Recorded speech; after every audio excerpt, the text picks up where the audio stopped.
sẽ nêu lại si lung in ở hùng lăng nghề ở hùng lăng nghề nêu gol chân lại lên na anh nói hết nô cha cụ thấy lâu rồi thì thùng gô bằng ngõ lô nghề se lung na se lung mo lo denin ngai nu chung mong pa chol le to ni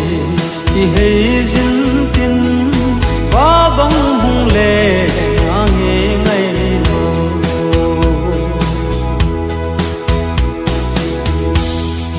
len pul ka do lo thi thu bang alo kal tim thu na se lung nga ve na ngai nu ava hova ngai peng pa le le ngin kum ki he loi zo lại dừng na se lung mo lo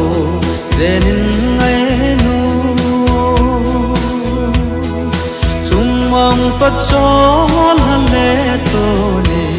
ki hei jin tin ba bang hung le ange ngai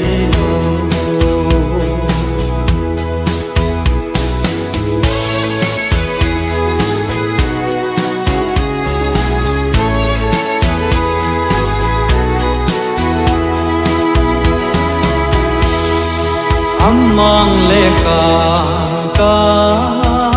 tin thô có thể ngày nu